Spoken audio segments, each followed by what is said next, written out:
Good morning. This is Carrie Causey with TrimHealthyMe, and this is the first video in a series on a bake-along on how to make some sourdough. Lots of people are confused by sourdough, or you've tried by following the recipes and something isn't working out and you don't know what's working out. Maybe you're just better at a visual learning environment and you really just want to see someone do it. You want to bake along in your kitchen along with someone else's kitchen. You want me to zoom in and show you the dough and show you what it looks like so you have a better chance of making yours match and hopefully getting off the ground with your sourdough. So this is part one. I'm going to try to string them all together with some video editing software magic and make it one long video that you can just pause at the right time. We'll see how that works out. It may end up being like 45 parts and you have to click on each one. We'll see when we get there because I haven't ever done a long video series before. So here comes. I'm going to be making Glenda Groff's honey oat sourdough, except I leave the oats out and I just make it plain wheat bread. It's a very small amount of oats. If you like the oats, go ahead and grind some up and have them ready to go. If you don't want the oats, you can leave them out. Very flexible recipe. And that's one of actually the main points about sourdough is it is almost infinitely flexible. Sourdough recipes are someone's best guidelines to help you have a successful sourdough. But that doesn't mean it's the only way to do it. I'm going to start right out with my sourdough starter today, and it's not exactly like Glenda does hers. Both ways are fine. There's so many ways to do sourdough. You can't break your sourdough. It may not turn out like you want. You might have to tweak it. And that's part of the point, is if a recipe doesn't turn out how you like it, you can tweak it and adjust it. But if you're just starting, you won't know how to tweak or how to adjust. So hopefully this video will help you with that. All right, so in Glenda's honey oat sourdough, which I will link, by the way, on my blog page, on my video, I'll put all the recipe links for anything I mentioned down so you can find them. I'm pretty much cooking exclusively from Glenda's recipes right now because they're amazing. So here we go. Her honey oat sourdough recipe, which I'm just making plain wheat without the oats, calls for 1.25 cups of starter. So we have to have 1.25 cups of starter. If you, with your starter, have been doubling it every day, so it starts with 1/4 cup, you add 1/4 cup and you get about half. The next day you're gonna add 1/2 cup, you're gonna get about a whole cup. If you're up to that point, you can just start with that cup, fed the day before, 12 hours before. So if that's you and you've got a cup-ish, 1.25 cups, 1.5 cups, a cup, that is very flexible. It might affect your rise time by like 20 minutes. But we're just gonna, it doesn't matter. If you have a cup of sourdough starter, that's fine. It doesn't have to be a full 1.25 cups. You will still get just fine bread. I never even measure mine. So I don't even know if I have a cup or 1.25 cups. But if you've already got your doubled, and you're up to a cup-ish of starter, you can skip this whole next part and go right to the bread baking. I keep a tiny starter. This is an 8-ounce jar. So that's not even 1/4, that's like 3 tablespoons or so. And I have another video, which I'll post somewhere you can find it, on how to maintain a tiny sourdough starter. This keeps me from having double, and then all that extra. I don't really want to bake with discard right now. All I have time for, or all I wish to have time for, is to bake my bread 1 or 2 times a week when I need it, and to not have any discard to mess with. So you can look at that video for how I maintain a tiny starter. Or if you have a big starter, but you want to start bread with part of it, and bagels with part of it, and crackers with part of it, and waffles with part of it, you might have a decent sized sourdough, but each of those recipes needs 1 to 2 cups. So how do you do that? That's what we're going to do right now. So I'm going to take all my starter, which is 3-ish tablespoons, and it doesn't matter. It's just a decent but small amount, like 1/4 cup or under is fine. And I'm gonna dump it into my mixer because this is the bowl I'm gonna mix in tomorrow with my stand mixer. This is not a no knead where you just do the foldy folds. This is not that recipe. This is a mixer, like kneading around dough hook recipe. So grab your mixer, and I'm just gonna mix it right in this bowl, and we're gonna use it tomorrow. This is a day before. I could do mine in the morning, and then I leave it 24 full hours without feeding it again. If you're doing it the night before, that will also be just fine. So little starter, 1/4 cup-ish, little less, totally fine. Okay, so I'm just gonna scrape it out, and I want you to see the texture of my starter. This is also a 24 hours old starter. I only feed mine in the morning. So this is 24 hours old, but you can see it's very thick. We're not talking pancake batter here. We're talking upside down delicious, like a Dairy Queen milkshake. Don't like a frosty thing. What am I saying? Blizzard. See? It is very thick. Don't drop. Very thick. Okay? So we're gonna throw that in there. And now she needs about a cup of starter. And so for my starter, all the time, I prefer to feed it 1 part all-purpose flour, like from the grocery store. I just keep it in this guy, Walmart brand, Kroger brand, whatever brand you have, plain old all-purpose, not the bleached stuff, just the unbleached all-purpose. Doesn't matter, okay? I feed my starter all the time 1 part of the white, I'll just call it white because all-purpose, I'll never remember to say it, 1 part of the King Arthur white whole wheat, which is a whole wheat bread done with a more flavorful and more tender wheat berry. So it says white whole wheat, and it is whole wheat, and that is what we want for making our bread with. And then in my starter, I use 1 part of rye, and this guy just came from Amazon. You can get rye, Whole Foods and places like that, they have that now. And I add rye to my starter because rye gives a more sour flavor, which I like. I like the sourness. You can't taste that it's rye, you just taste that it's sour. Makes my sourdough more sour. And also it has better rising. Like it bubbles faster, it feeds the starter nicely, and you can't taste it. So I get more active starter because I use rye. It bubbles and it does better. If you are a person who does not like the sour flavor in your dough, like you would rather it just taste like plain bread and you don't want any sourness, don't use any rye. If you've been using rye and you don't like the sour, that might be the problem. Anyway, I use 1/3 of each. 1/3 of rye and 1/3 of white whole wheat and 1/3 of all-purpose. And since this is still my starter, we're not onto the bread yet. I'm just making my starter bigger. I'm gonna use 1/3 of each. So I have my 1/3 cupper. And here's my all-purpose, 1/3. And here's my rye, 1/3.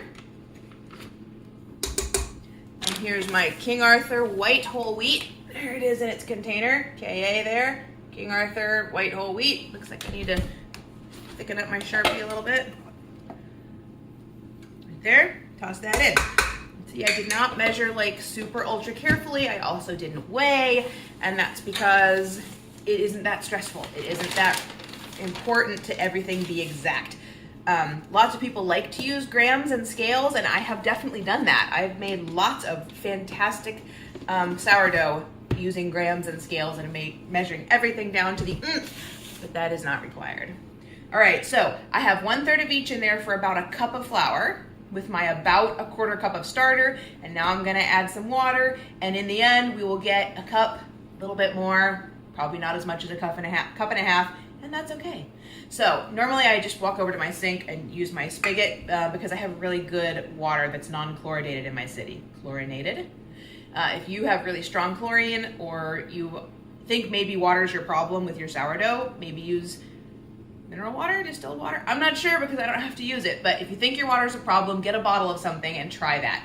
I think most breads do just fine with tap water, even if it is chlorinated. I don't think it's a problem. So if I used a whole cup of dry, 3/3, then I'm probably gonna start with about half that much water, and I'm gonna stir it and see what it looks like. Every person's amount will be different based on how thick your starter was to begin with, and based on the humidity. Even the daily humidity in your air will cause your flour itself to have more or less moisture in it, which actually can make a tablespoon or 2 of difference, which when you're making bread and you're not sure what's going on yet, it actually makes a difference. So I'm gonna start with half of the water that I did of the flour. So I'm gonna do 1/3 and then fill it halfway. And I normally just do this at my sink.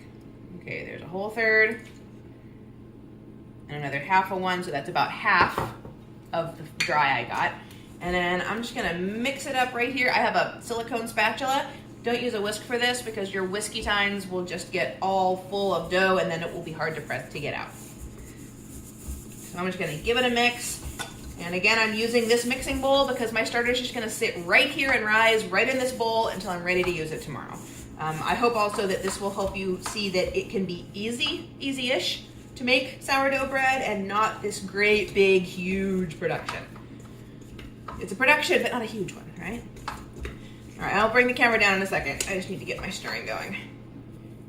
Okay. That's a little dry. All right, let me show you what I think is a little dry. I'll bring my camera over. I have no camera helper today, so you're in a stand. Ooh, okay. Here we go. Oh, there, we can do that. All right, so here's I used half of water that I did of flour, and here's the texture. And you can see that it's quite stiff. It would be too sticky to knead, but it's still quite stiff there. I think that's probably a little stiffer than I want. This is one of those times when you can adjust. If you make the bread following me exactly, and it turns out a little too sticky because I'm about to add a little bit more water, and later you're like, man, I just really think that dough is too sticky for me. Right here is where you can start changing that. Don't add more water and use the stiff one and see if you like that way better. That's okay because it's sourdough and sourdough doesn't mind. Okay, so, oh, there we go. All right, so there's my very sticky, fairly stiff. I can't really stir this. You would not call this stirrable. Okay, I want it a little bit wetter than that. So I'm gonna add a little bit more water, a very little bit, because it doesn't need very much more. So I'm not even gonna measure. I'm just gonna drizzle it in. That was probably like a tablespoon, maybe 2. Now that it's all stiff already, it's gonna take me a minute to work that water into this stiff dough.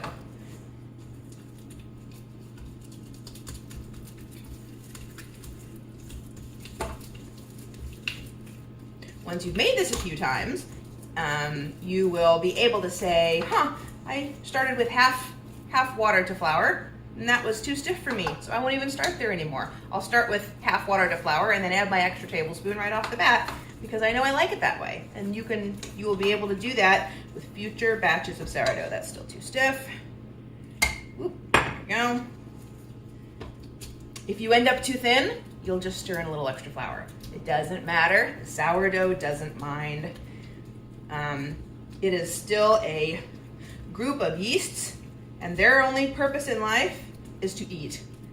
They eat the gluten, they eat some of the carbohydrates, they eat everything in the flour. They don't care how much exactly you feed them. It's like a plant, like watering a plant. You stick your finger in it, and if it feels too dry, you give it some water. And if it still feels damp, you don't. You don't worry about it. You don't measure it. You just water the plant, and the plant's happy. Sourdough's kind of like that. If you vastly underfeed it for days and days and days, and there's so much hooch it's swimming, eventually it will not be happy. But you can't really overfeed it. And as long as you get your texture right-ish, your bread will come out just fine. Okay, I'll go ahead and bring this down now. I'm feeling like it's a better consistency, and I only know that because I've made sourdough for so long. And you will know that soon too. All right, so here we are back in my bowl, and it's still not really stirrable, like you wouldn't stir it like I stir my starter. My starter is thinner than this, much thinner. But you can see that I can push it around much more easily. I can kind of, whoa, there goes my camera. There we are. I can kind of spread it a little bit. It's much softer. It's quite sticky instead of only a little bit sticky. So this is where I'm gonna leave my starter. Bring out a little piece there. No, I'm not. It's not going to help. Woohoo! I hope no one gets car sick from my camera angle. It's the best I can do.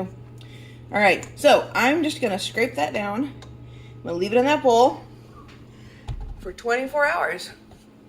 I'm going to leave it for 24 hours because I always leave mine for 24 hours. I have the most extra time to do stuff like this in my mornings. I feed my starter, I feed my kefir, I start my sourdough bread in the morning, or I fix my sourdough starter for bread tomorrow in the morning, and then I just leave it all day long. So this took like 20 minutes. What are we up to? 15 minutes.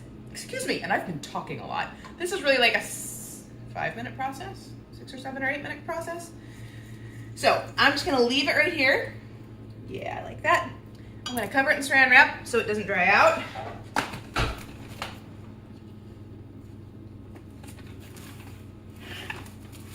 And I'm just gonna leave it right here on my mixer and push it back against my wall, and here it shall sit for 24 hours.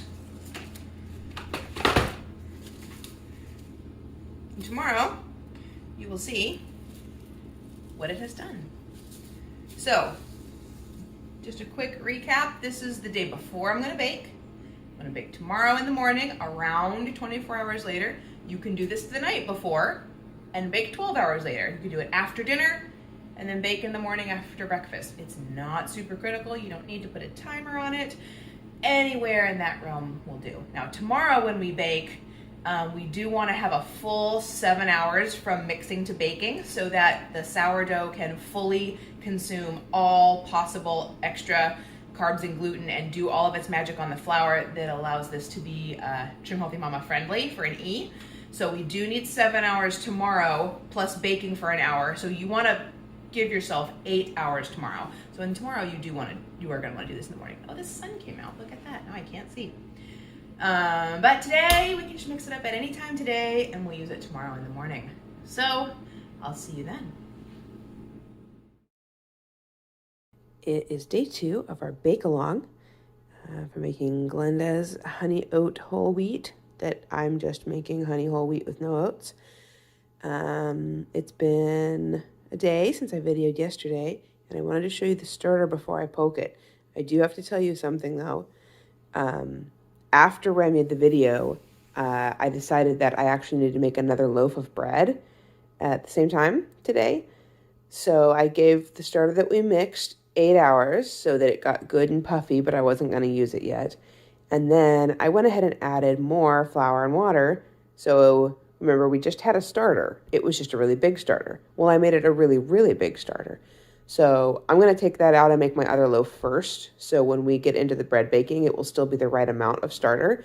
But I did want to show it to you before I deflate it, what it will look like after. Well, in my case, this was only a 12-hour sit, but it will look this way after 24 hours.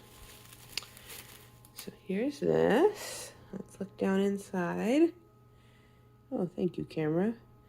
So you can see that there are lots of bubbles right up on the surface. Obviously, it's giant.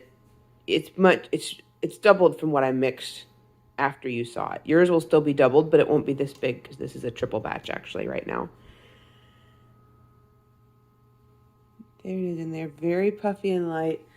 Let me grab a silicone spatula right now. Let's see what it looks like here. You can see that it's just bubbles all the way up to the surface. And see how very, very, very soft and stretchy and goopy this is, okay? So it's just like a starter. It is a starter. Right? We didn't add any other bread ingredients. We only took our starter and added more flour and water. So this is just a really big starter. That's it. It's not bread yet. It's just a really big starter. But there's enough to rise a whole loaf of bread now, whereas my little 1 tablespoon was not. Speaking of my little 1 tablespoon, don't forget, I did not put this on the video yesterday, so I have to put it in now. I used all of my starter to make this big starter. That's great. But if you put all of this into your bread, you won't have any starter left. Most people make that mistake like once and they never make it again because once you're out of starter, you can't make any more bread after that. So out of this little pile here, I'm going to grab a tablespoon, toss it back in my cup, feed it a tablespoon of wheat, my 3 blend, sorry. I'm going to feed it a tablespoon, and I will keep a starter and not bake it all up until it's gone. Just don't let yourself make that mistake. I could have done that yesterday. I could have fed the whole thing and then taken out a tablespoon of fed starter, and it would have just sat in the jar and been happy, but I forgot to do that. So this morning before I bake, I have to make sure and pull out a tablespoon. At this point, it needs fed because it's hungry. And don't bake all your starter. All right, I'm going to take out 2/3 of this, and I'm going to bake up my double loaf that I'm taking to someone's house tonight. So I'll actually have 2 loaves going all day long, and I might show you how the other one's going periodically, but it's not our main loaf. We'll still bake the single loaf, so you'll get to see what yours looks like when you bake a single loaf. So I'm going to squish this all down and pull out my I'm going to pull out the starter for ours, which is about a cup. I'm going to use my mixer to mix up my other loaf and set it aside. Then we will come back and make our single loaf. All right, we'll see you soon. Good morning, it's day 2. We are ready to finish assembling our honey wheat oat bread if you're putting in the oats. So let's get started. The last thing you saw was my triple starter down in the bowl here that I needed to make an extra loaf of bread. So here's my double batch rising in its little Tupperware there. So before I did that, I pulled out 2 things. I pulled out, this was a 1.25 cups of starter, and after I pulled it out, it kept puffing. That means it's a really good, active, ready to go starter. Remember, this was fed last night. If you fed yours yesterday morning and gave it 24 hours, that's perfect. But I had to make mine bigger to make more bread. So this was fed yesterday evening at 7 or 8 or something, and it kept puffing. It was a 1.25 cups, and now it's a 1.5 cups. So happy starter. So we've got that. The other thing I pulled out, which you cannot forget to do, is I pulled out a tablespoon of starter so that I would still have starter. You bake it all into your bread, then where are you? No more bread for you. So I just pulled out, that's probably more than a tablespoon, but I certainly didn't measure it, and it's a decently small amount. Even if you didn't have as much starter as you'd hoped to make the bread, if you didn't quite add enough flour, that's okay. You can still pull out a tablespoon and save it for later. So I'm gonna manage this first. I stuck that in there. On my counter, I keep a little jar. I got this at the Goodwill for like $2 of my 3 kinds of flour that I feed my starter with. It's 1 part rye, 1 part regular unbleached from the grocery store, and 1 part of the King Arthur whole wheat, which is what I bake with. So this is a 3-part flour, and I just mix it all in to a bowl, whisk it all together, dump it in this jar, and then I'll give you a very quickie on my daily starter feeding, which is what I'm about to do here. So all I do is I take my jar, which has risen since the day before, and if I've fed it for a couple days and I'm getting a little bit too much, and by too much I mean like 1/4 cup, I'll scrape out half and throw it away into the trash can, because it's a very tiny amount. It's not super wasteful. Okay, so I have about a tablespoon, maybe 2. I'm gonna get another tablespoon of flour. And then, this is my bread water, I'll have to remeasure. I'm gonna give it less than a tablespoon of water. You always feed a little bit less water than you do of flour. That way your consistency stays right and it doesn't get too thin and watery. We need this to be stirrable but stiff. If you think in your brain, stirrable but stiff, you will keep the right consistency on your starter. If it's pancake batter, it's way too loose. This should be the same consistency as the starter we mixed yesterday in the bowl. Because remember, all we did was add, for in my case, the 3 flours. If you're not using rye, you're using the 2 flours, just the white all-purpose and the wheat. And it was a sticky, gluppy, still stirrable. All right, so here we go. Here I've stirred in my flour and my water, and it's the same. Like it's very, very sticky. See there how it stretches? And that's what we had yesterday in the bowl, and that's what we want to keep in this jar. So just do not, under any circumstances, forget to pull out your starter, or whoever gave you the starter in the first place, you will have to get some more. I've heard you can freeze a piece, and then just replace it every, 6 months. When you think about it again, replace it with a new piece. I haven't done that yet, but I have almost baked my last starter into my bread, so I need to get a backup. Anyway, this guy is ready to go for another 24 hours. So, just gonna scrape my sides down, make his jar all clean. I'll get a new jar maybe once a week, maybe twice a week if it gets really dried on. And then I just use the lid that goes with my jar, and I just set it on. I don't screw it on with a band. That way it can breathe. If it off gases, it'll burp the lid up and the gases will seep out. But it won't dry out like it would with a cheesecloth. With this small amount of starter, it could easily dry out. That's actually when I switched to this lid. So I just set it on top and he's happy. All right, on to bread. I'm gonna get rid of my little guy. This needed to be 3/4 cup water for our loaf, so I'm gonna top that up real quick.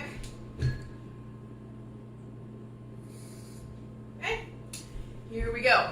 So we're just gonna go down the list in order of Glenda's recipe. So here's my 1.25 cup starter, which has since risen, but that's okay. I'm gonna throw him down in my bowl. Remember, this is a bake-along, so if you've got all your stuff, I'm hopefully talking so much, I apologize, and moving slowly enough that you could actually add your stuff to your bowl right when I add my stuff to my bowl.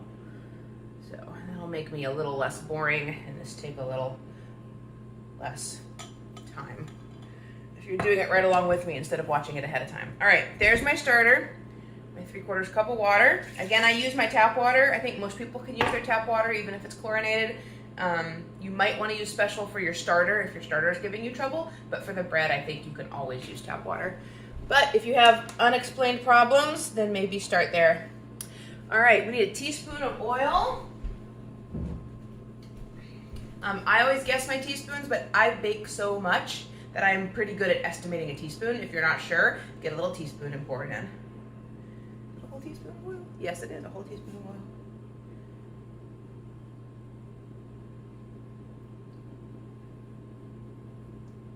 Teaspoon of oil. And next is a 1/2 teaspoon of honey. I got all these things out so that I wouldn't have to get them out later. And now I don't know what I've done with my honey. I even made my other loaf. Oh, I still put it away like a silly person. All right, only 1/2 teaspoon of honey. That's just, you aren't really gonna taste the honey, but it gives it sort of an overall flavor that would be lacking if it wasn't there. The bread doesn't need the sugar to rise like a traditional yeast does.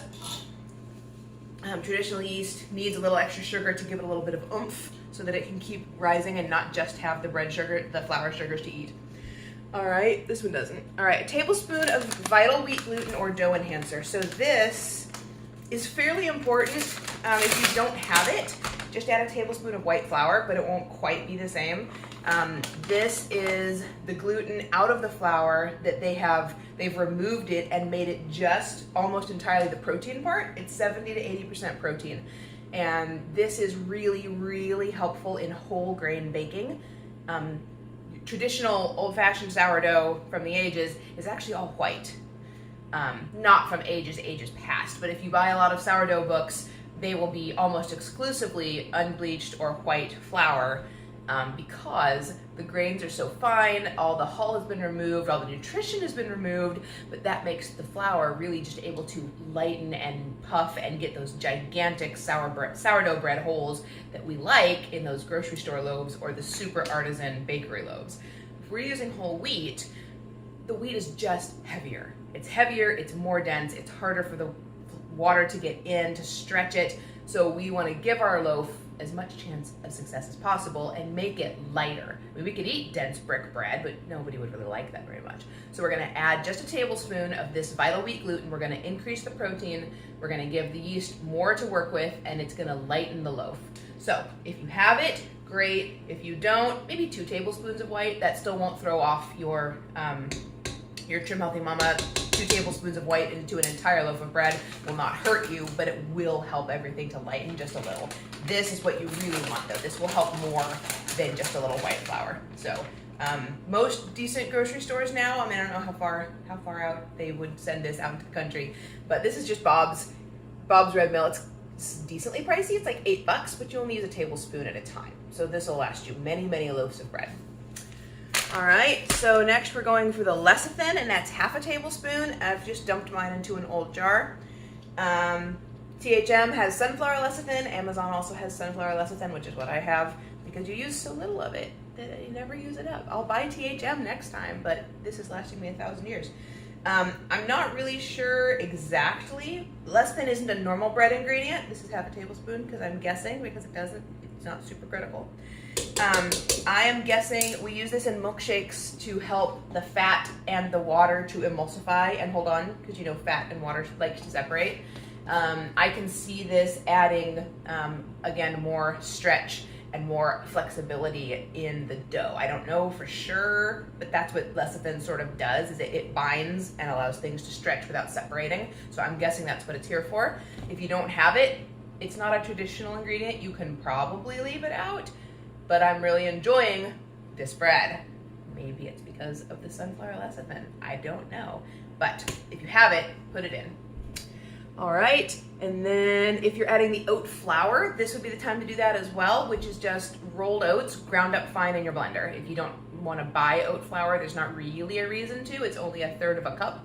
So if you want to have a little grainy, oaty, chewy bits in your bread, you can get about 1/2 cup of oats, grind it up in your blender till it's super tiny, and then you'll have around 1/3 of a cup, and just go ahead and dump that in. Now, I don't tend to notice it in my bread super lots, and so I just stopped putting it in.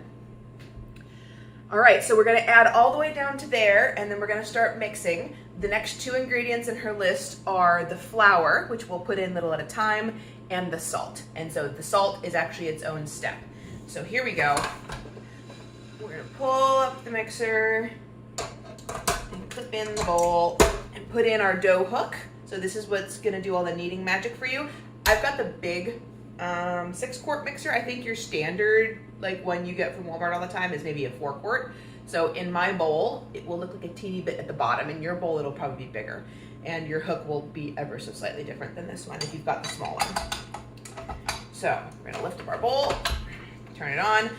You can hear my voice over the sound of the mixer, but it's loud and a little distracting. So I'll do my best to project. And if it's too bad, I will cut the audio and add subtitles, which that'll be really annoying, so I hope I don't have to do that. But we'll see. As I said, this is my first major video for people. So we're gonna turn this on, and I'm gonna move the camera up so that you can see what's going on. Get rid of all these old ingredients I don't need anymore. All right, we're gonna move this up and bring that down. Oh, that'll do. All right, so we're saving the salt for its own step. Oh yeah, you can even see me. So Glenda's recipe calls for 1 3/4 to 2 cups flour. And that will take into account various things like your own humidity, exactly how many tablespoons of water were in your 3/4 of a cup, how closely you measured. But none of those things are really important because we adjust the flour here, and we adjust it by knowing the texture of the bread. So usually you want to start your flour with under the minimum amount. So she called for 1 3/4 to 2. So I'm going to start with 1 1/2. And then we're just going to add more until the texture is right. So here I've got my, will that be too close? King Arthur white whole wheat. Like my fancy official Sharpie there. So again, we are going to go by feel, so it doesn't super matter if you have an exact amount. It won't matter because you're going to toss more in later. So there's roughly a cup. We're going to go for 1 1/2 cups. There's roughly 1/2. And we're going to let it go and see what it does. Let me find my spatula, my silicone spatula for scraping it down. And I think I'm going to move you right in here. You can see right down into the bowl. Oh, there we go. Nice. Okay, so at this point, I'm just letting it go a little bit to let it stir on its own. And once it looks like I can tell there's a ring of flour up here that it's not really going to get to, and the middle is reasonably well mixed, I'm going to go ahead and scrape it down. And I just wait till the hook is out of the way and then push that side down. But I've done this a long time. If you want to stop it and scrape the sides down, you should certainly feel like you should do that. I've just done this a long time, and I don't need to stop it anymore. See there, that extra flour is scooping into the dough.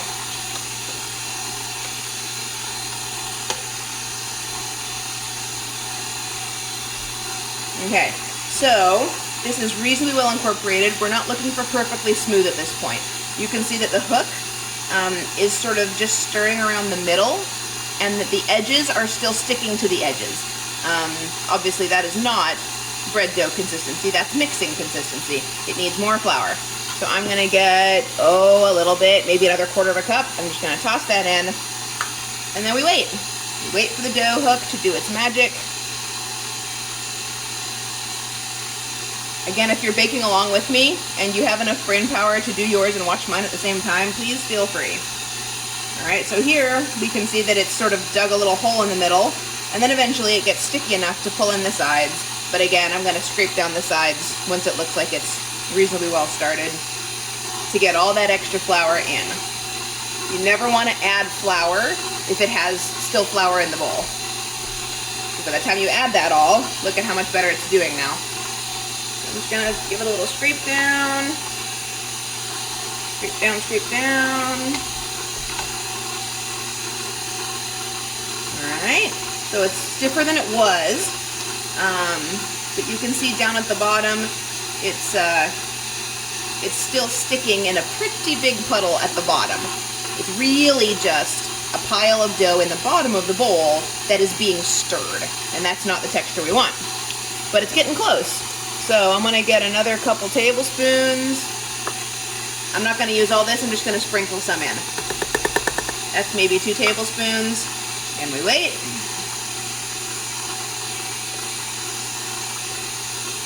Start tossing some in.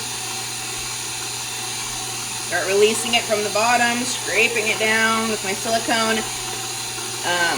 I would recommend a silicone spatula for this. A wooden one is so stiff that it doesn't really scrape down the side of the bowl. You can't press a wooden one in. So I like a silicone one for this. This is my trusty Pampered Chef that I've had since I was married, so it's going on 20 years old. And I always use it for this, and look what good shape it's still in. Alright, so we can see a big difference now. The dough has released from the sides. It's still getting it stirred in. But it's definitely clinging more to the hook than it is to the bowl. So that's a good sign.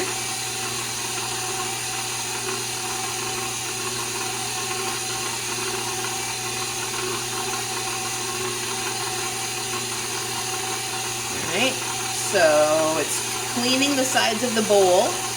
You've probably read that in a bread recipe before, unless you're a very, very new beginner. It will frequently say knead until the dough cleans the side of the bowl, or mix until it cleans the side of the bowl. This is kind of what it's talking about. It's still stuck at the bottom, but when the dough touches the bowl, it doesn't leave any sticky behind. It would rather stay with the dough hook that's spinning in the middle, so that's a good sign. Also, it'll get these big lobes that sort of stick out to one side, and then it'll reabsorb that lobe again. So that's the dough hook working its kneading magic. That's like what you would do by hand. So I'm gonna stop it right here. Blissful quiet.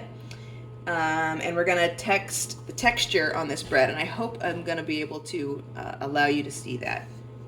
So I'm gonna touch it and bring it up.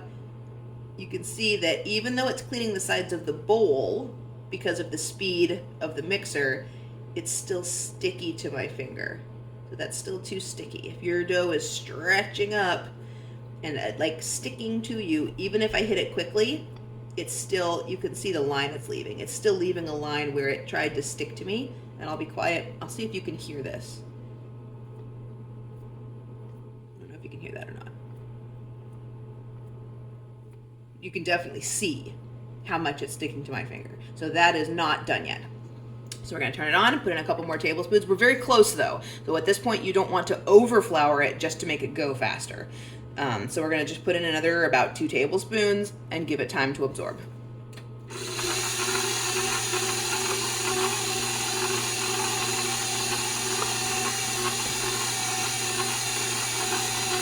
At this point, because it's not sticking to the side of the bowl anymore, it might just dance around on top of the flour for a while.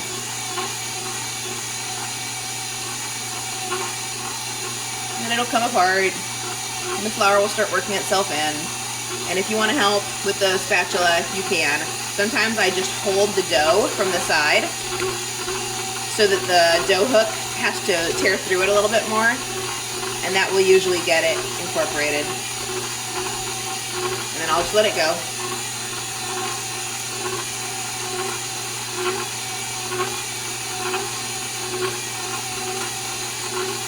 So this is the mixing stage, even though we're using the dough hook, and it is kneading. Like, this is the same as it will be when it's kneading, but we're not counting our kneading time from now. We are still adjusting, we're still adding more flour.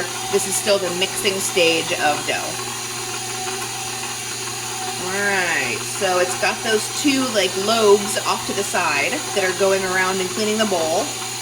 And they get absorbed every now and again and a new one pops out, so that's good. I'm gonna go wash off my sticky fingers so that I can test the dough again.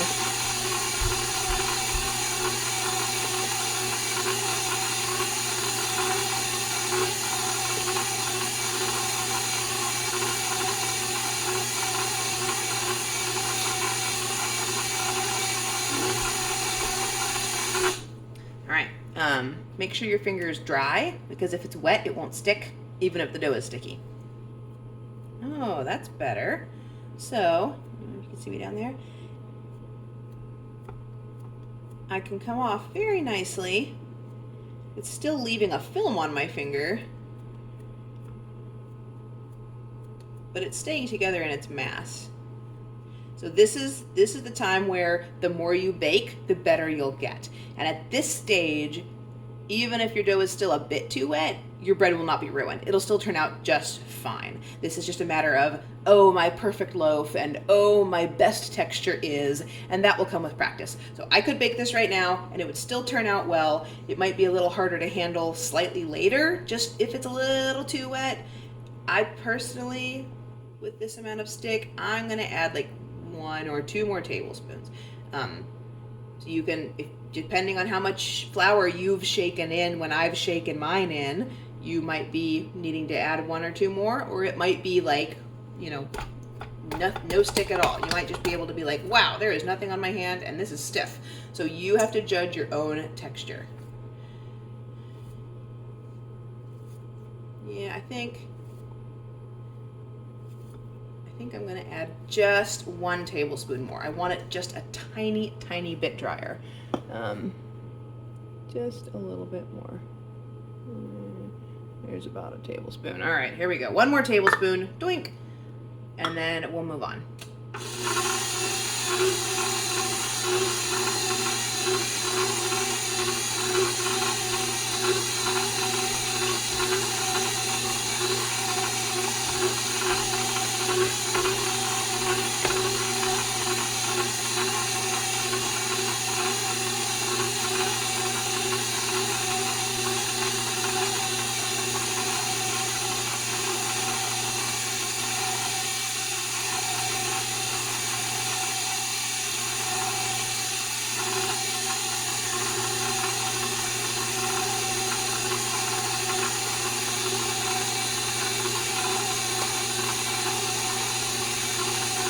That's looking really good. I'm very happy with that now.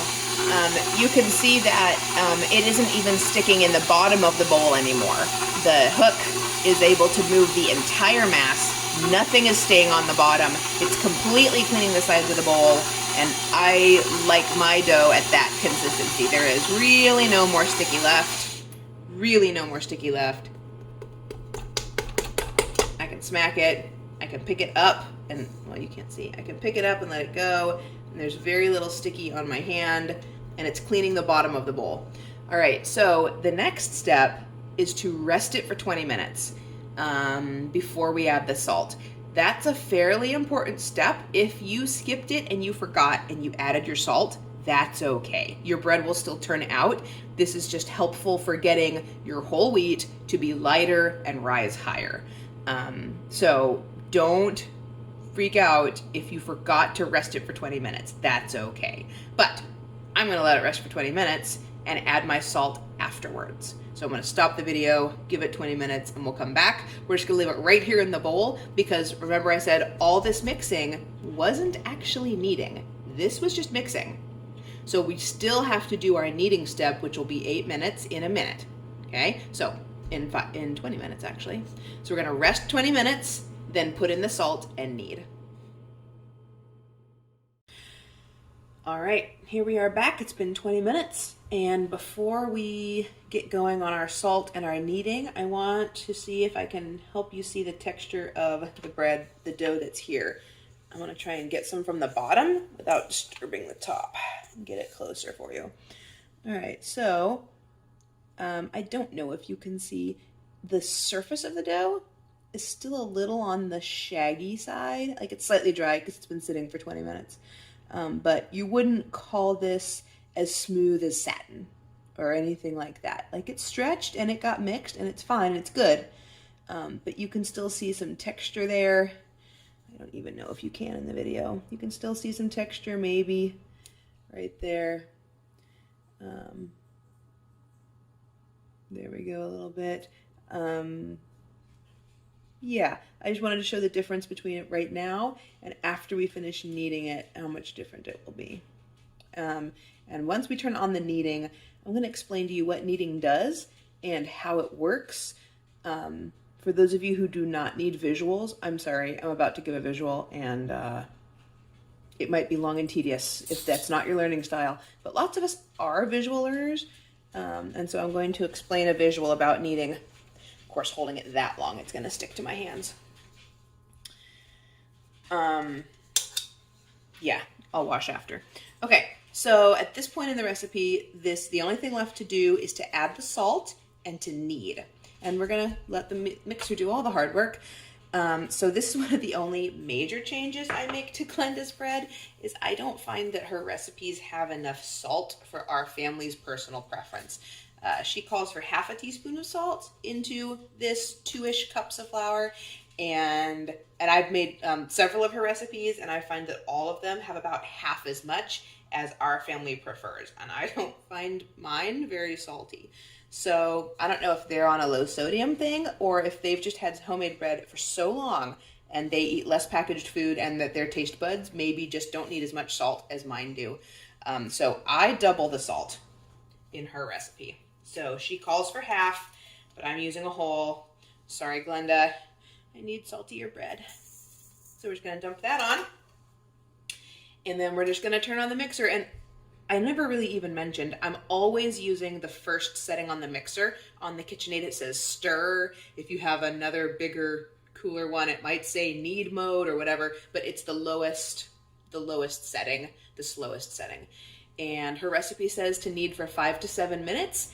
I usually knead for 8 just because the first time I did it, I kneaded it and felt it needed more, and I settled on 8, and I like to knead it for 8, and so I just do. So we're gonna turn it on, and it shouldn't need anything at this point. I'll leave the camera here for a minute to show you how it goes, and then I'll move it away from the mixer so I can talk to you without the noise. So here we go.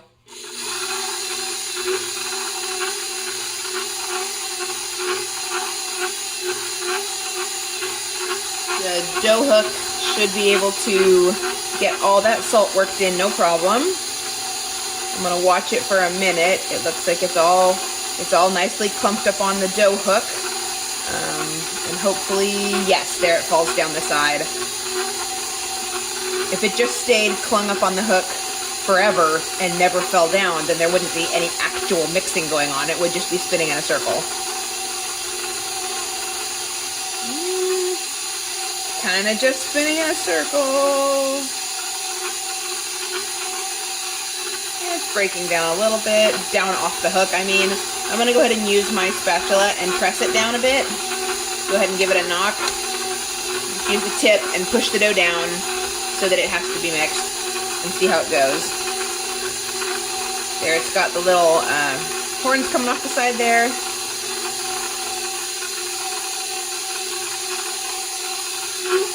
Alright, I'm gonna go wash this bread dough off my hand so I can touch my phone. You supervise the dough.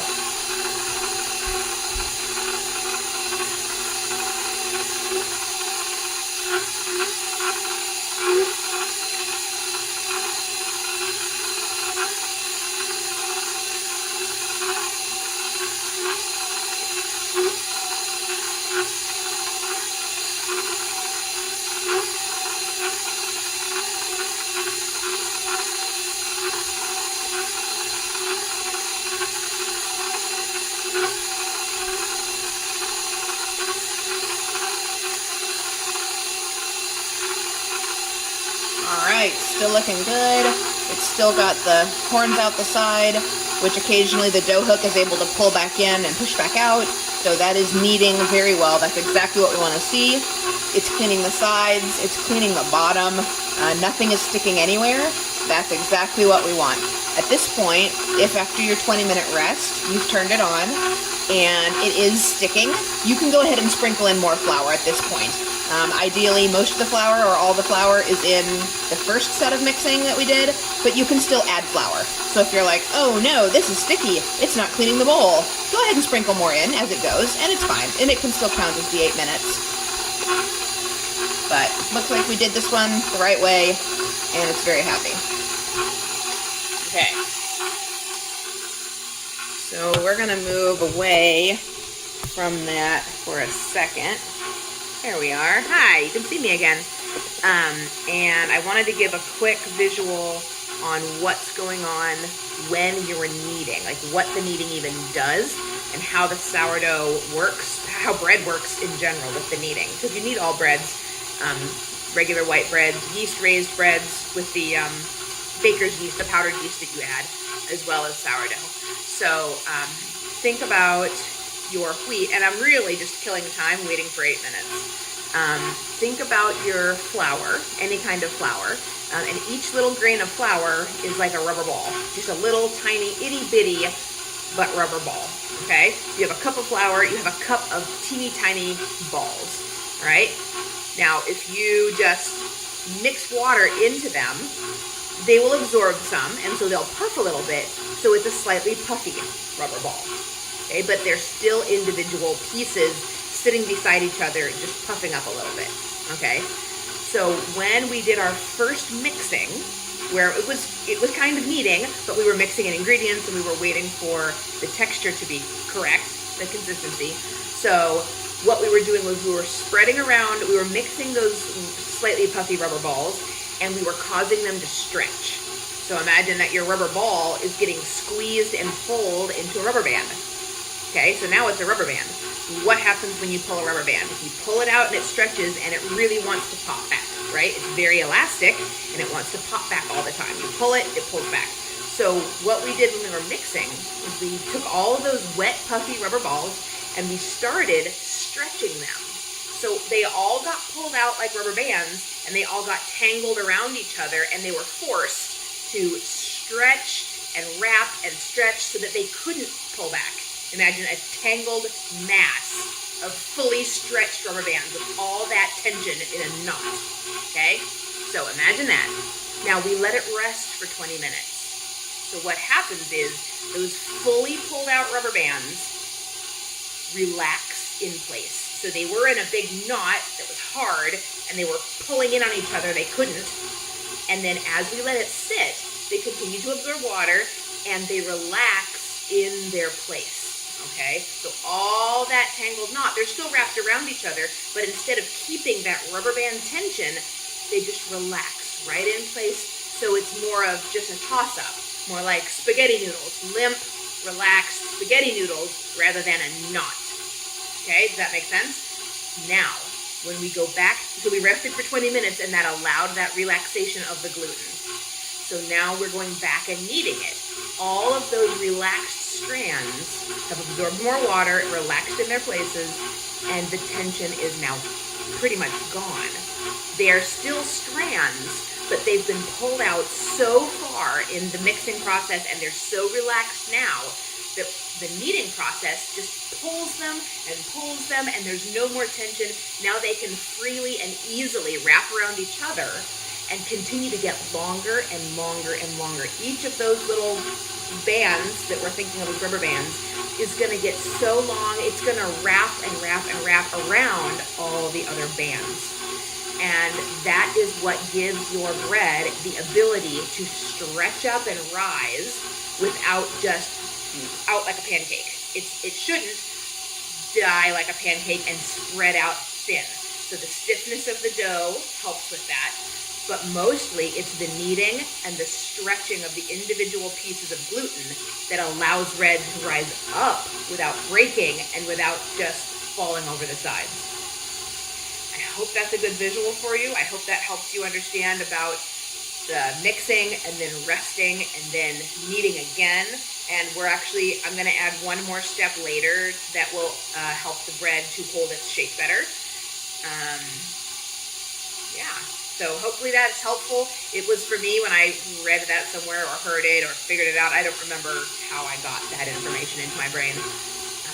but that really helped me to understand what was going on when we were wetting the flour, why we had to rest it, why we have to knead it. Again, if you missed that resting and you just did the kneading straight off with the salt and you forgot about the resting, your bread will still make bread. It will still be edible. It might be a little more dense. It might not rise quite as high. It might ooze sideways more like it won't go all the way like a pancake, but instead of rising up and being a nice tall crown, it might just sort of be squat and fat. If you forgot, you'll still get edible bread. It's okay. This is where the sourdough practice comes in. And what if I let it rest 25 minutes? What if I kneaded it 1 minute longer? These are little things that you'll be able to change once you are more comfortable with doing sourdough at all. All right, let's come back. It's almost 8 minutes on my timer. I don't know how long it is on the video. Bring you back down in here.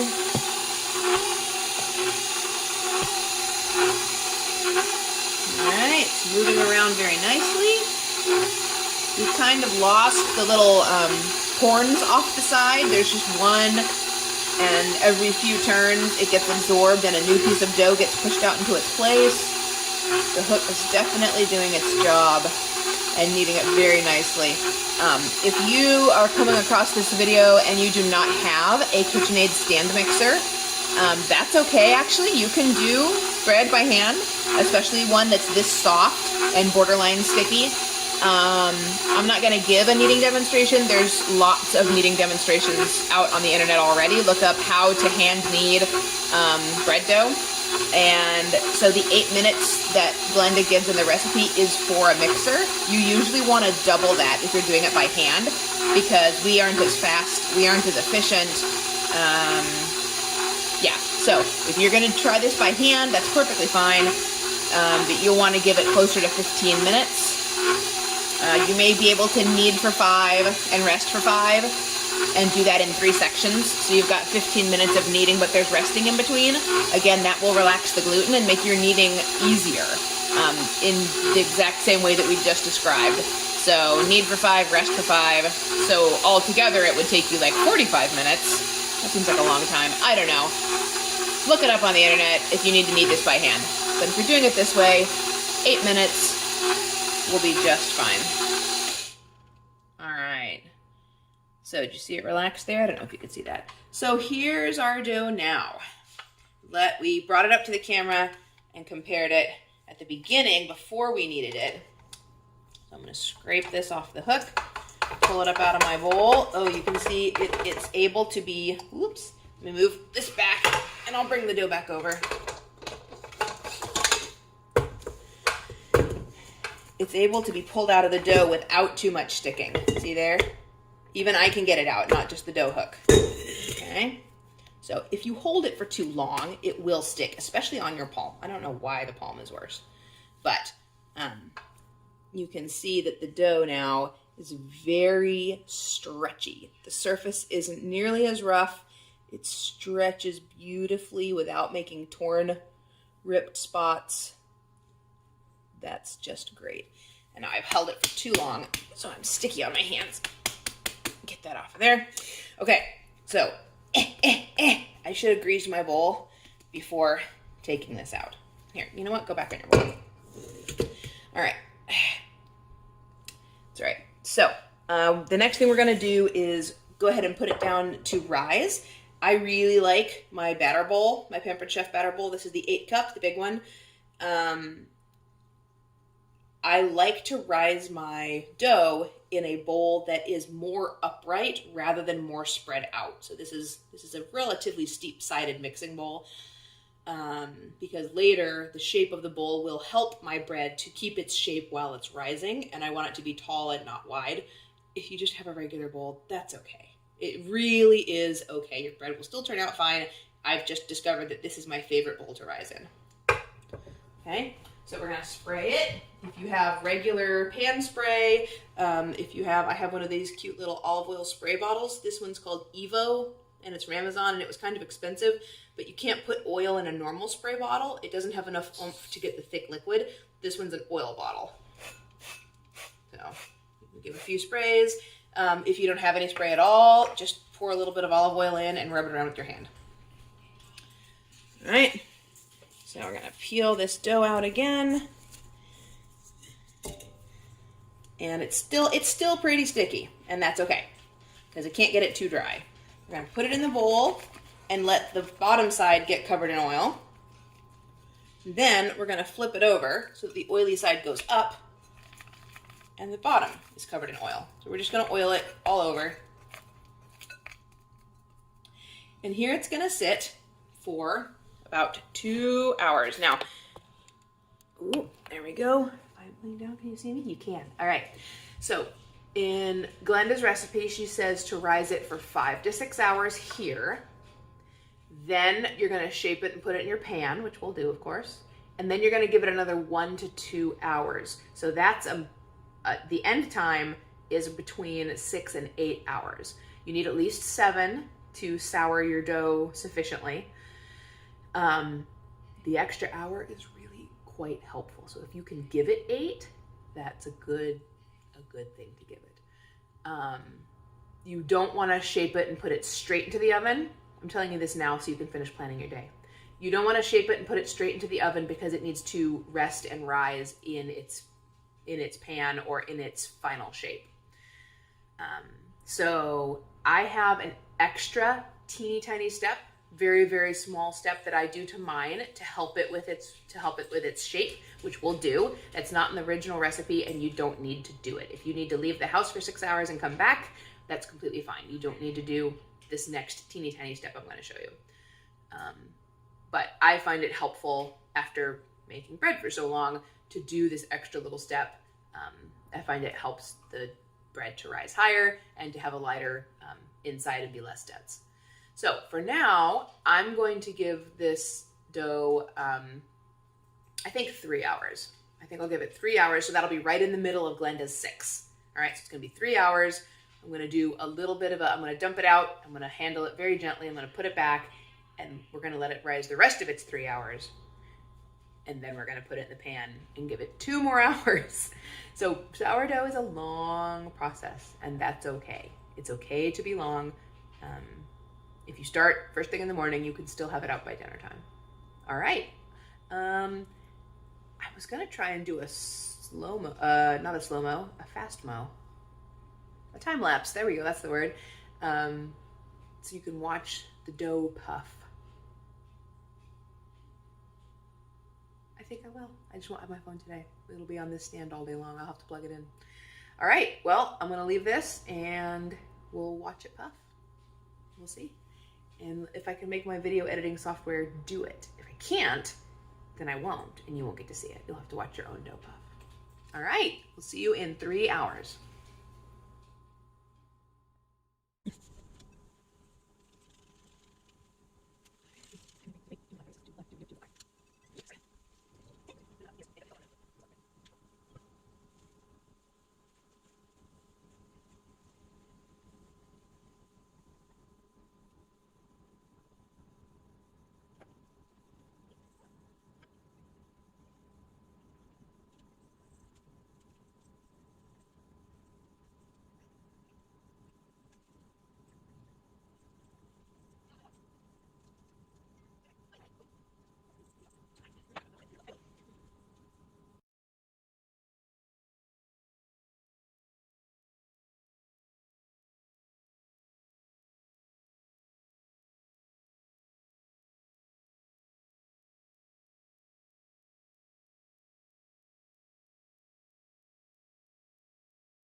All right, it's been 2 hours.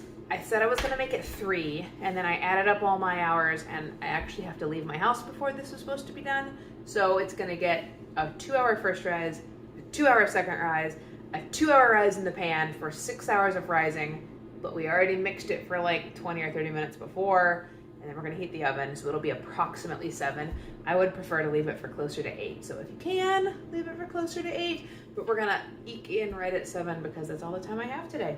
So hopefully if my editing and splicing goes well, you'll be able to see a time lapse of the dough rising. It only increased by maybe 20%. It didn't really puff a super lot.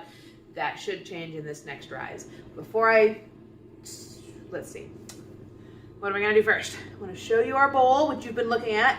You can see all the nice big air bubbles that are around on the sides. Those are in the middle too. We can just see the ones that are pressed up against the glass. There's bubbles on the bottom, bubble on the side, bubbles everywhere. Hooray, look at that nice active.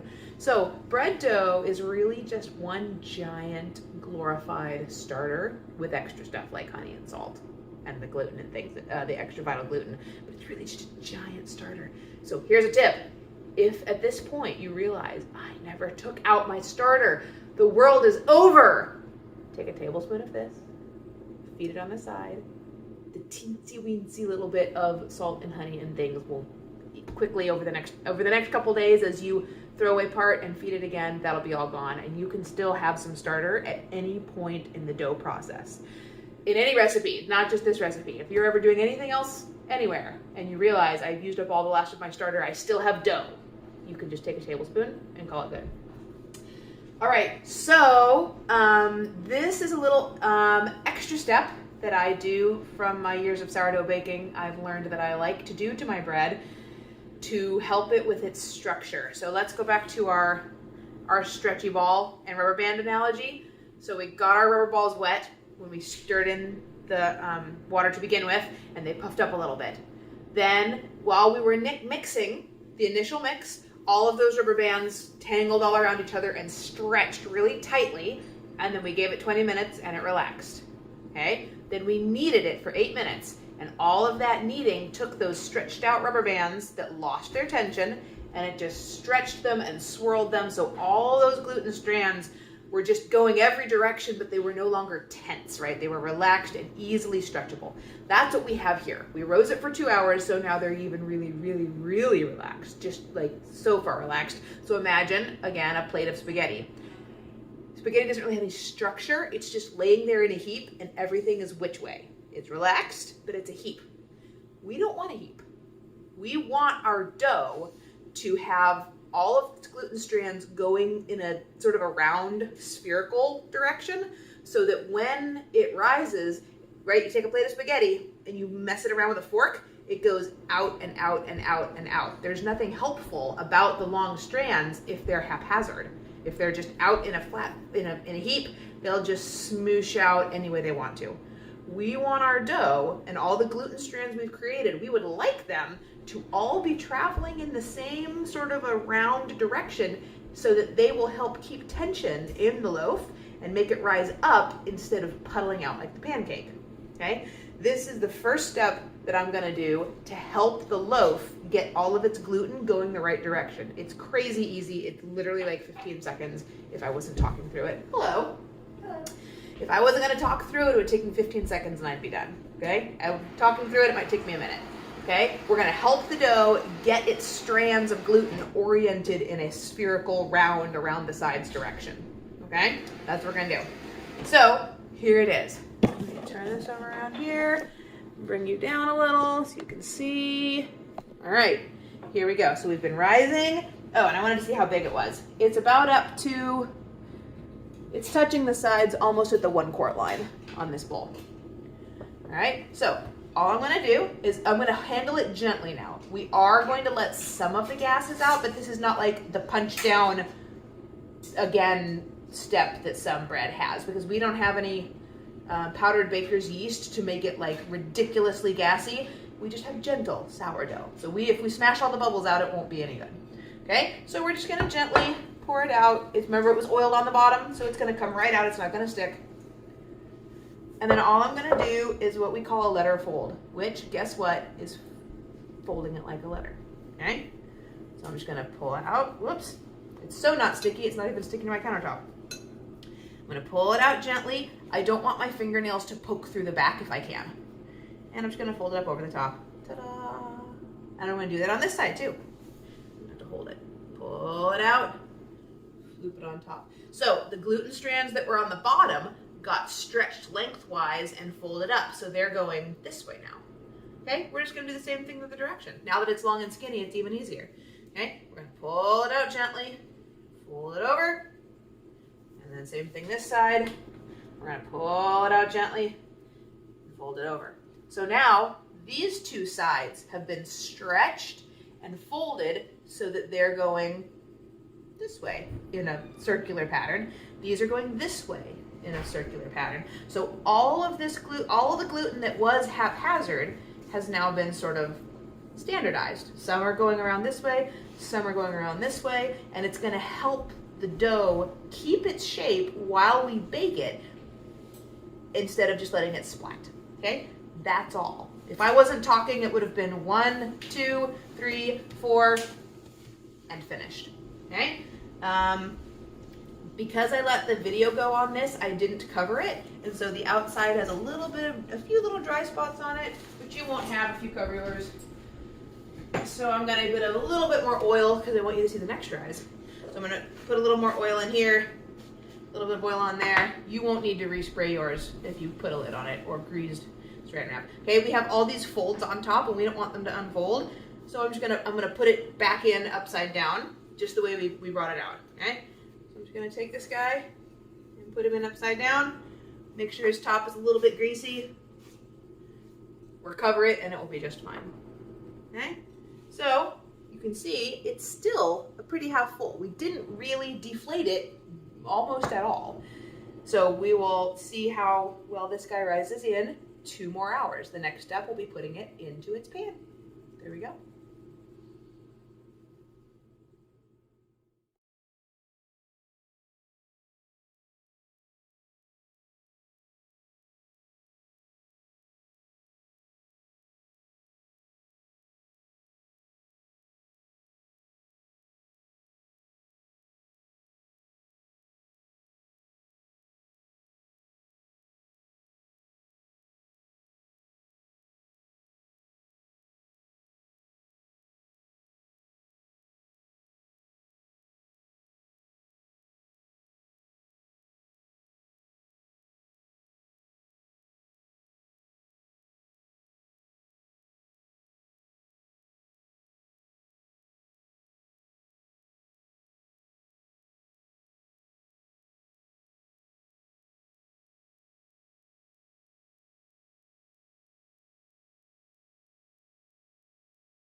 All right, so the last thing we did was to gently let her fold just to get a little of those gases out. It redistributed the gluten strands and it sort of coaxed them into a round shape. I want to show you what we've got now. You've just watched it rise, hopefully, if my editing is right. So now our bowl is up to around the 6 cup mark. You can see it's still rising nicely. You can see one of our little foldy marks here at the end. And we still have bubbles, but they're much smaller, more evenly distributed bubbles. And that's another reason that we like to do that letter fold partway through the first rise, is so that instead of huge, big pockets of gas, which will then pop or leave holes, we sort of redistribute those gases. And so now it's rising much more evenly with small bubbles throughout instead of a few large ones, okay? So now in Glenda's recipe, she has said to leave hers for 5 to 6 hours, then shape and put it in your pan and give it 2 more. We're sort of squinching this down into 6 hours total. So we did a 2-hour rise and then we let her folded. Now it's been another 2 hours. So it's been 4 hours of rising total since we were all done kneading. But we had that 20-minute rest and all the mixing time. So we're gonna hit our 7 hours easily with 6 hours of rising plus what was at the front end. So we'll be okay. But now we're gonna shape it and put it in your pan. This video is going to show you how to use the clay baker or the Dutch oven. I have a Dutch oven. It's just your sort of regular, I think this might be 4 quart, maybe 5. It's a Lodge cast iron guy that I use if I'm making oven chili con carne or bread. That's pretty much all I use it for these days. It's a great big heavy lid, which if you didn't know, if you have this fits your regular skillet as well. So if you need a skillet for your cast iron pan, this is the guy. Anyway, so we will discuss how to get this guy ready, which isn't much, in the next section when we go to bake. But for now, we're gonna shape this dough into the shape that we need for either the Dutch oven or the clay baker, which works exactly the same way as the Dutch oven. If you don't have a clay baker or a Dutch oven, if you have a glass Pyrex dish that's about 4 to 5 quarts with a lid, that'll work. Because we're gonna have the dough on parchment paper, it's not even gonna actually touch any of the pans. Any deep thing that's oven safe with a lid will work. If you don't have anything with a lid, you can also do this in just a bread pan. But I'm not going to show you how to roll it for the bread pan right now because I'm not rolling for a bread pan. So I'm going to show you how to shape it for a free-form loaf. If you only have a baking sheet, you can use that too. You don't have to have the lid. We'll just reduce the temperature a little, and I'll tell you that when we get to the baking portion. But for now, we're shaping the loaf. Okay? So we're going to gently, make sure you guys can see, we're going to gently take this guy out just like we did last time. Is. He feels so light and puffy. And what we're gonna do this time, I should not have turned him over. We wanna have the nice smooth top on top.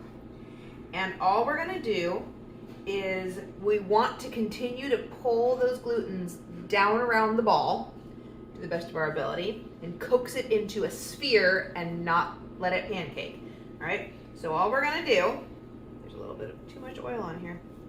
I'm gonna bring you down so you can see really what I'm doing. Whoops, there's my thumb. Sorry about that.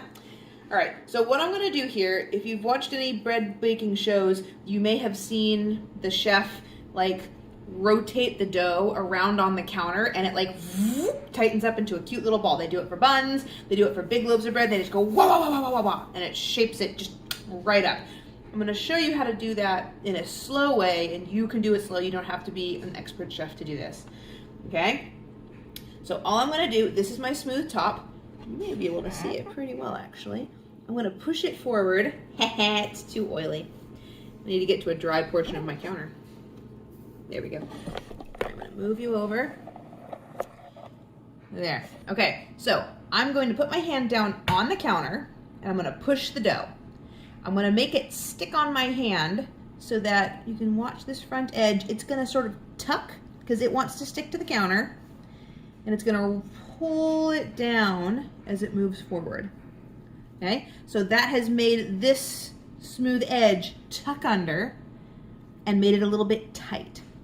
Okay, now I'm gonna do the same thing. I'm just gonna push it that way and make this side tuck and get tight. You can see it. Let me start it over. It's rolling down. It's just using the grip of the counter, which is a little too oily. I should not have second sprayed my bowl. That's what was different. Anyway, we're just gonna push with this hand and let this side go under and tuck. Okay, now I'm gonna come back my way. I'm gonna push it this way. I'm gonna help it. It's a little too oily. You know what? I'm actually gonna wipe off some of this oil. When I'm able to cover my dough as it rises because I'm not trying to video it all the time at my own house.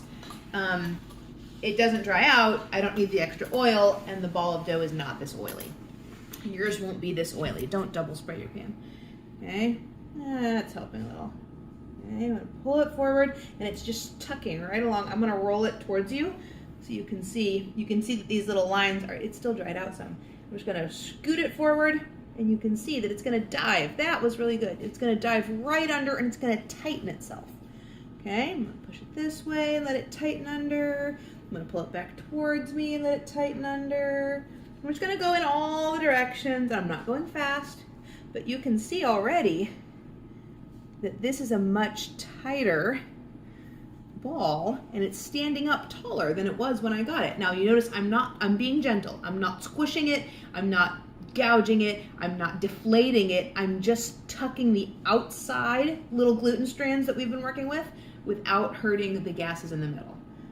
Okay, so I'm just gonna go in each direction, and each time I'm holding it here and I'm making it stick to my hand so it's not rolling away like that, right? I'm dragging it, drag it. You can see it going right under. Drag it and let it tuck. Drag it and let it tuck. Nice and slow. There's no reason to go fast. But in case you were interested, this is what they're doing when they do this big fast thing. They go, ooh, they're just dragging it in every direction so fast that you can't see what's going on. That's all that's happening. I don't know if you're gonna be able to see. I should stop now. This is plenty for this poor loaf. I want to get it up to where there's a good bubble on top. It should feel nice and tight. Remember when we first dumped it out, it was so puffy it sort of kind of fell. Now we've tightened it up again. I don't know if you can see on the camera. I'll try. There are some of the bubbles, whoops, up towards the surface of the dough. I don't think you're going to be able to see that. There are some bubbles right under the surface, which is excellent. That means our gluten has stretched so thin that the bubbles aren't going to break through. It's still going to be able to hold in air pockets. Okay, now, to be ready for the baker, we have to rise it one more time for 2 to 3 hours. And to be ready for the baker, I want to put it back in this bowl, because the bowl is going to help this ball keep its shape right up until the very end. You could put it on a piece of parchment paper right here and just leave it, and it would ooze some, but it would still come out fine at this point. But I like the bowl to help it. So our top is nice and smooth. So I'm gonna flip it over top side down, because then I'm gonna dump it back out again. So I want it to still be upright. So I'm just gonna take my beautiful little tight little ball, and if you like, and if you feel like it needs to, you can do a little bit of hand tucking. I'm just tucking it under. I really should leave this ball alone now. I've deflated it too much. I'm gonna put it in upside down gently. You can see all my gathers at the bottom, okay? This is for the last 2 to 3 hours. And this is the final shape. When it's ready to go in the baker this time, we're just gonna tip it out gently on parchment paper, slash the top, and put it straight in the oven rather quickly. All right, I'll see you in 2 more hours. Hello. I'm going to cut into your regularly scheduled program because I wanted to give you a demo of how I want to do a rolled up sourdough to put in a loaf pan. That's not the bread I was making with you. The rest, we'll cut back to finishing that loaf in a second. But this is several days later and I need a bigger loaf. I usually cook a double recipe for my family and I cook it in a regular bread pan and not in the Dutch oven. Because it slices better, it fits in the toaster, it makes good sandwiches, grilled cheese for the kids, blah, blah, blah. I just like this pan and I like this way sometimes. So I just want to show you real quick.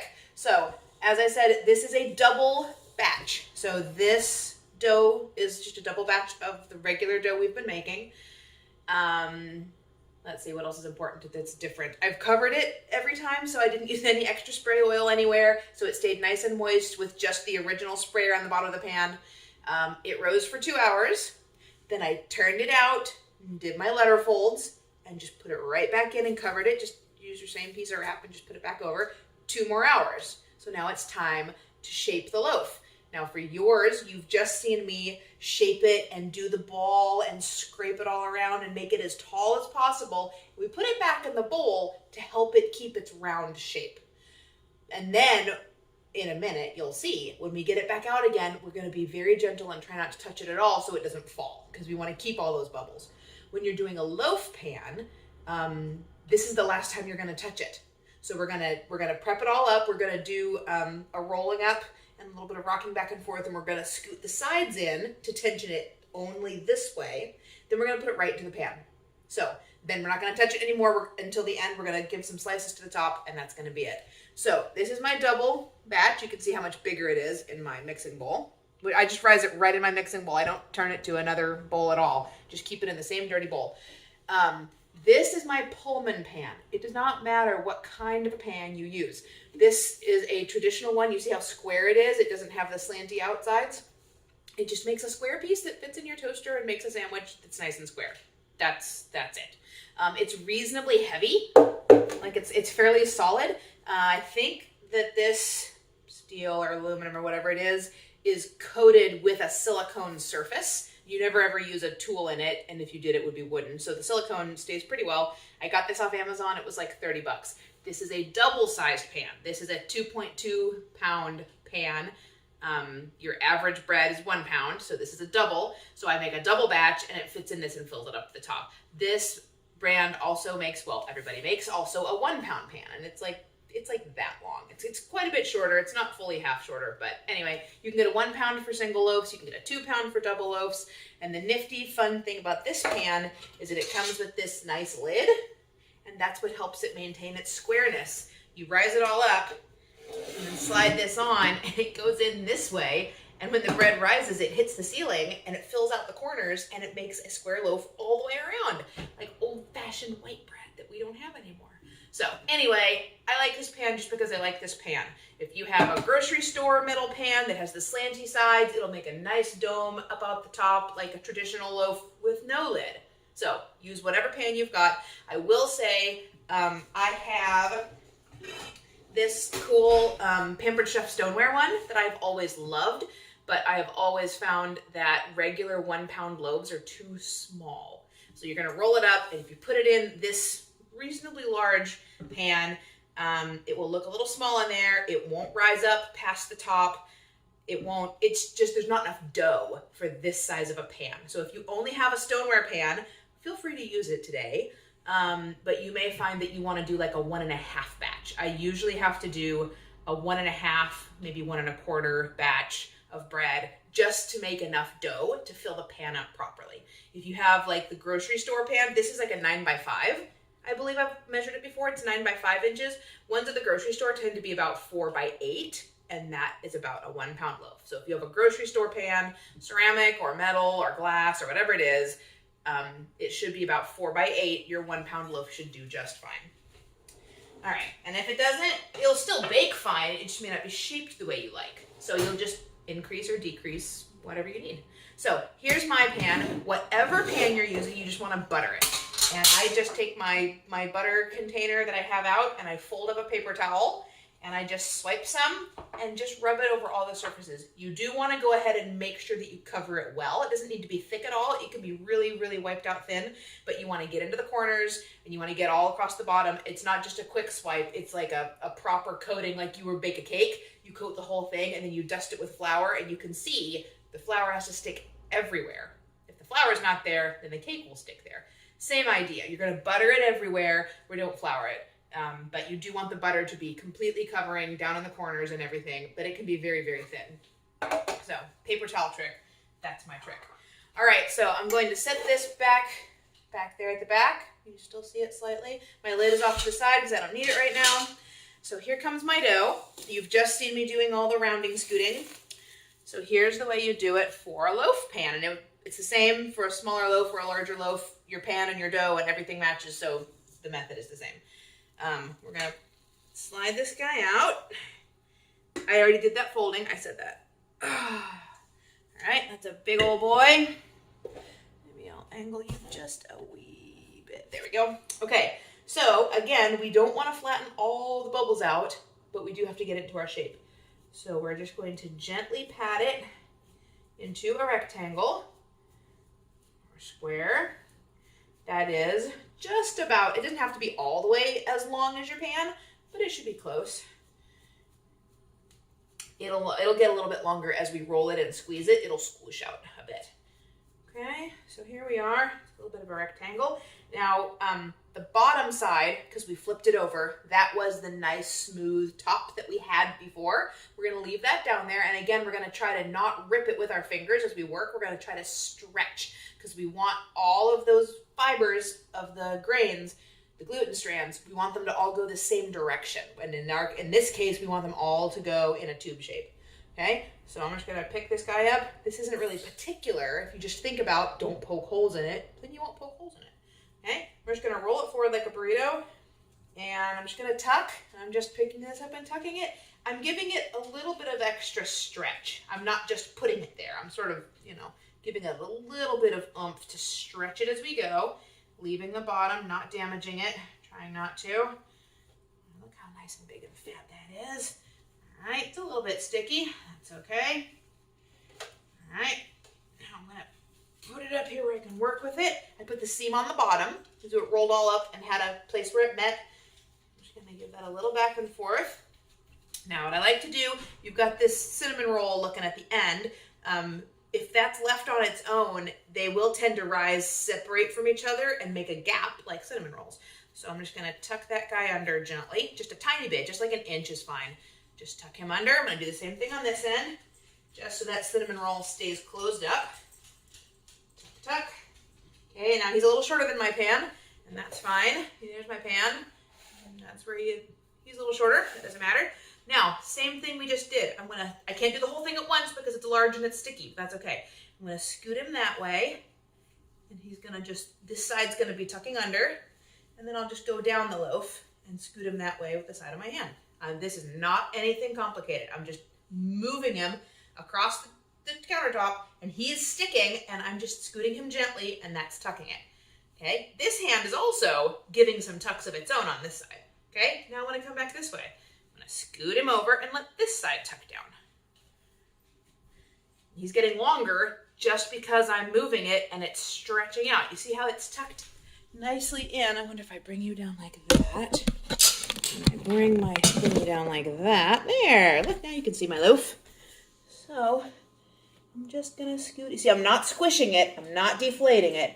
I'm just giving a little tuck, and he's sticking to the counter and he's doing all the work himself.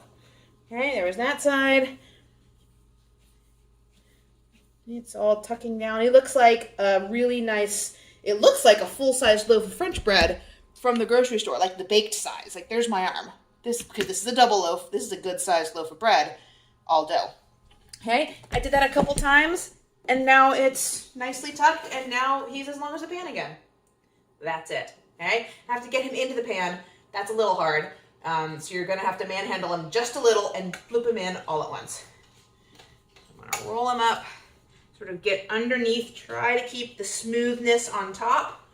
I'm gonna lay him in like that. Maybe straighten him out a bit. I kind of got him up the side a bit there. I'm just gonna need to work him down. And there we go. It's not 100% perfect. My nice neat tucks did untuck some, but it will definitely help. So there he is, end for end. Whoops, now he's sagging that way. I'm gonna let him sag that way a bit. There he goes, because we're buttery. So now at this point, just like the bowl you rounded and put him back in the bowl for shape, this guy's up to his own devices, but the sides will keep it from spreading out. Obviously, he can only rise up. So again, we'll give him 2 more hours to rise, or 3 at this point. Today, I'm not in a hurry. On the video last time, I had to leave the house at 5 o'clock and I had to get everything baked, so I gave him 2 hours, 2 hours, 2 hours, plus we had already done the mixing, and so that was close to 7.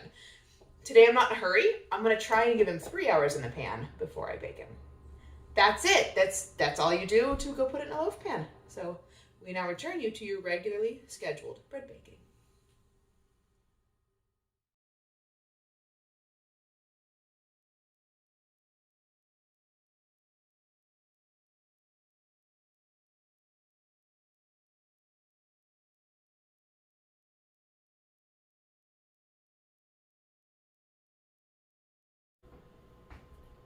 It's the moment we've all been waiting for. It is finally time to put your dough in the oven to bake this bread we've been working on all day.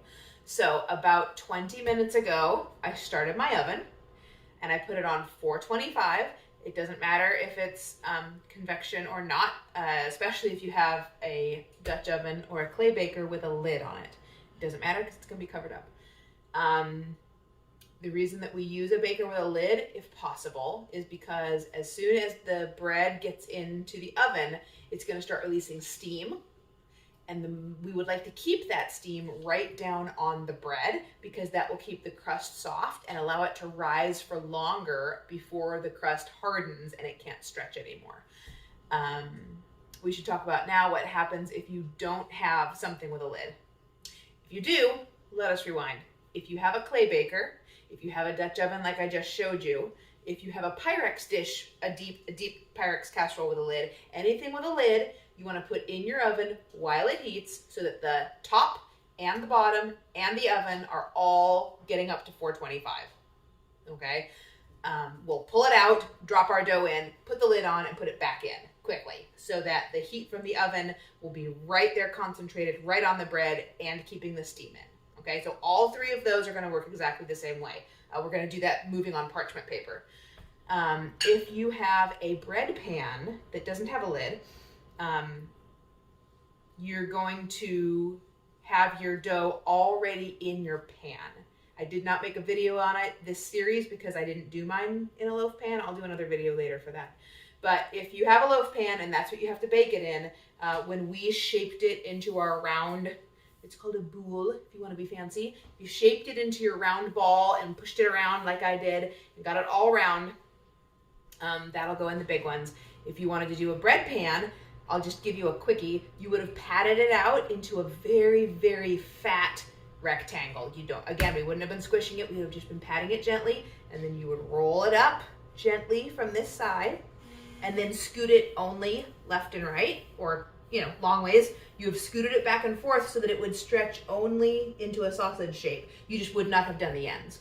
Or you maybe would have tucked the ends a little bit so that the little cinnamon roll swirl at the end would get capped off. But mostly you would only go back and forth, keeping it a big long sausage, and set it in your buttered tin, and it would have risen there for the last 2 hours.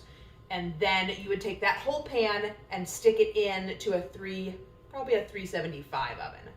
Because you don't want 425s because we won't have a lid to shield it from that extra heat. So bread pan, 375, and of course your bread is in your pan, so there's nothing to heat. But if you did the round one and you're using the clay baker or the Dutch oven or a Pyrex with a lid, any of those, you would have everything in the oven so it's all getting hot. All right, let's have a look. Here's our dough. We formed it into the round. We put it in we put it in upside down. So the smooth side we made is down here, and the form of this bowl is keeping it in an upright position. If this had been flat on the table, flat on a piece of parchment, even with all of our coaxing and all of our rounding, it still would have been a fat, wider loaf. So you want to rise it in a bowl, and now we're going to put it in. So I'm going to try and explain it first, because we're going to need to move quickly, because as soon as I start touching the dough, it's going to start falling again. But then we want to get it in the oven right away so that the heat will cause it. It's called oven spring. It will give it the very last minute rise, and that's what that extra steam is going to help with. It's going to rise and pop with the heat and hopefully get nice and tall. So we have our dough. We're going to slice the top of the dough right before it goes into the oven, so that as it rises, it will split where we've told it to, instead of just like popping out and bulging and ripping itself open. If you don't slice it, it's okay. Your bread will still be fine. It will just sort of bulge out in weird places, and it maybe won't be super easy to cut evenly. It maybe won't look terribly beautiful, but the loaf will still be fine. So if you forget the slashing, don't worry about it. I'm just going to slash it with my regular serrated bread knife. I have a decent one, but if you have a cheap one, that's okay too. If you have the little blade called a lame, it's just a razor blade, and you can slit it with a laser blade. That's fine too. What else was I going to say? Oh, if you don't have a bread pan or any kind of a covered dish, you can bake it on a plain old sheet pan of any kind. The parchment paper and everything will be the same. It'll just bake flat on this guy.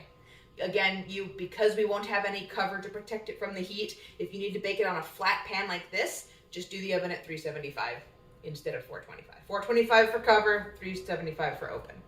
All right, here we go.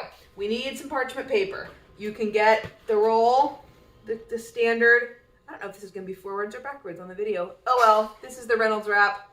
Is it Reynolds? Yes, Reynolds wrap parchment paper like this. Also, I've discovered there's these boxes of the pop-up guys, and it's 50 sheets, and it's the same square footage as the Reynolds wrap, and it's either the same price or very, very little bit higher, and they're the exact right size for every single thing I need.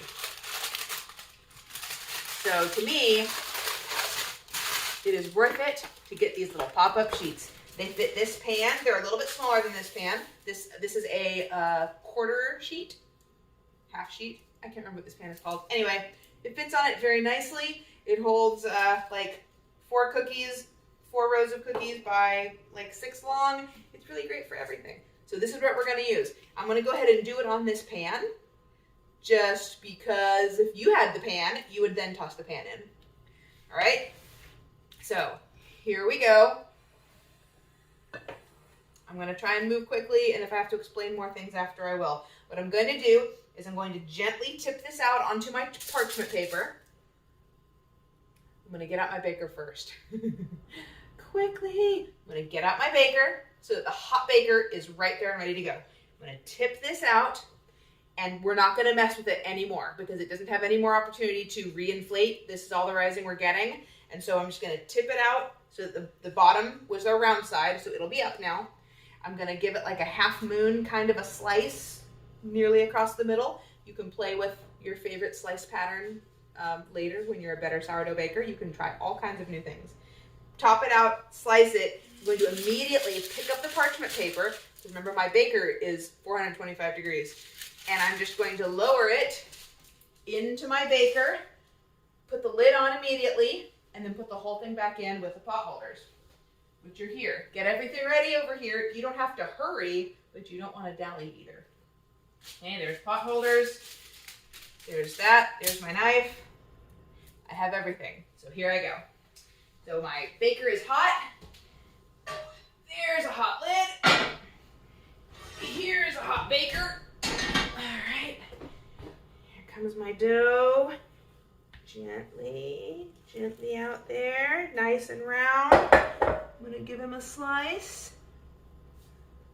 It's gonna be sticky because this is the bottom side. It was nicely in there. You want to slice in maybe half an inch. It may not be pretty. That's okay. Okay, that's it.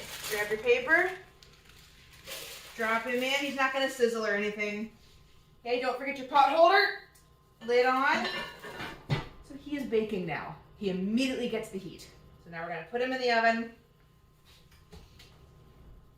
Pot holders. Ugh. All right, so the covered dish, we're gonna give 35 minutes with the lid on.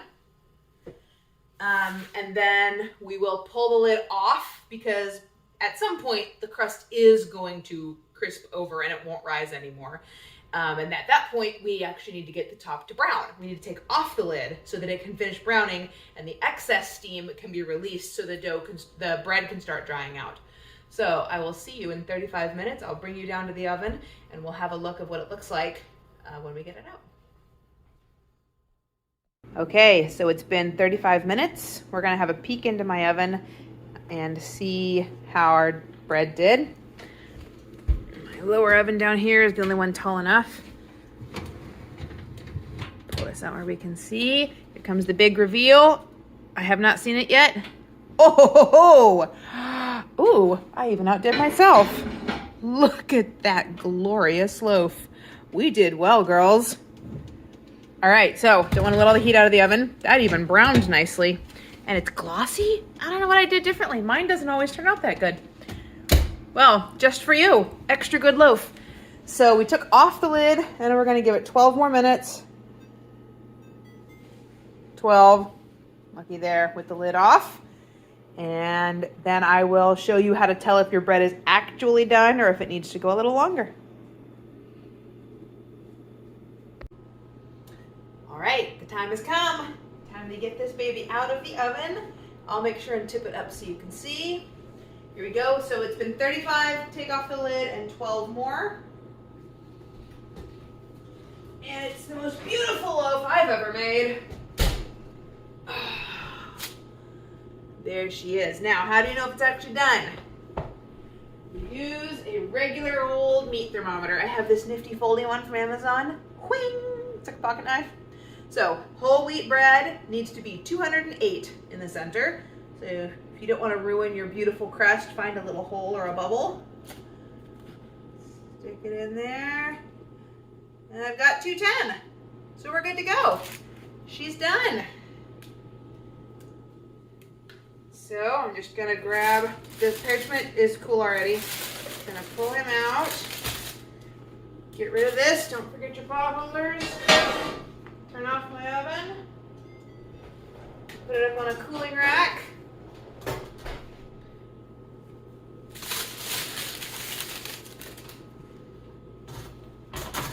we go.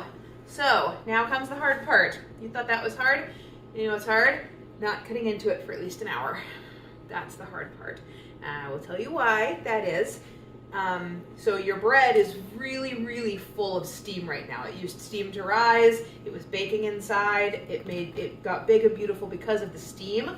If you cut into it right now, all of that steam will rush out the end where the cold room temperature air hits it on the end. The inside is actually still gummy, even though it's done, because of the amount of steam. It needs to dissipate very slowly through the crust over the course of an hour. If you cut it, it will be gummy on the end. It'll be gummy where you cut it, and then all the steam that was supposed to either dissipate slowly or reabsorb into the bread will rush out the end, and the rest of your loaf will be dry. So, half an hour at the absolute minimum, and then you can still have, it'll still be fairly hot inside after half an hour. If you can wait 45 minutes or an hour or even longer, it'll be better. I promise your bread will be better. But in any case, don't cut it right now, because hot, fresh bread from the oven is really 30 minutes out of the oven. If you cut it right now, it will be gummy and gross. So here is our glorious, beautiful bread. I hope that yours also comes out beautifully golden and perfect. I hope my video, I know it was really long, but I hope I gave you all the words that you need to help you understand working with sourdough and why we need sourdough and how to think about bread baking, so that you won't need to watch this video every time. Once you've watched it once, maybe twice, and all of the teaching gets down into your bones, then you can just look at the recipe, glance down the ingredients, you know what you're doing, and you won't have to bake along with me all the time. So, happy sourdough, happy Trim Healthy Mama, happy yummy, yummy breads, and we'll see you next time. Bye-bye.